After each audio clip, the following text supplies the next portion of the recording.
Bonjour, je suis Martin de l'Association pour la mobilité active du canal de la Chine et nous sommes samedi le 27 novembre. Mardi dernier, pendant une rencontre vidéo avec leurs représentants, Parc Canada nous ont annoncé qu'ils allaient entretenir eux-mêmes la piste cyclable du canal plutôt que de laisser l'arrondissement du Sud-Ouest le faire comme l'an dernier. Leur intention est de damer la piste, mais avec un nouvel équipement plus efficace que l'expérience de l'hiver 2021. Ils ont annoncé qu'ils n'allaient pas damer avant d'avoir 20 cm de neige. Je me suis proposé de visiter la piste régulièrement pour documenter son accessibilité. Cette vidéo représente mes premières observations. Il a plu vendredi en fin de journée et comme la température est descendue sous zéro, la pluie s'est transformée en neige. Les accumulations ont été faibles, mais un joli tapis blanc recouvrait la ville ce matin. J'ai donc pris mon vélo pour aller voir quelle était la situation. Je suis entré sur la piste sur le côté sud par la rue Angers. J'ai pédalé jusqu'à la passerelle à Toiteur que j'ai traversée pour continuer jusqu'au pont de la rue des Seigneurs que j'ai ensuite traversé pour revenir du côté sud. De là, je suis revenu jusqu'à la rue Angers pour rentrer chez moi. La piste est complètement glacée. Il y a un fond de glace noire recouvert par endroits d'une fine couche de neige.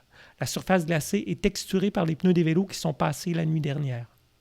Il n'y a aucune trace de déglaçant, bien sûr, mais pas non plus de copeaux de bois dont nous avions entendu parler pendant la réunion de mardi. En fait, il n'y a eu aucun entretien. La pente pour passer sous le pont ferroviaire est en mauvais état et la plupart des coureurs et marcheurs utilisent la bordure de la piste plutôt que la piste elle-même. La section de la passerelle à Toiteur ainsi que la passerelle elle-même est glacée, bien qu'elle soit beaucoup utilisée. Le côté sud de la piste est dans le même triste état. Le marché de Noël sera bientôt installé et toute la zone est recouverte de glace.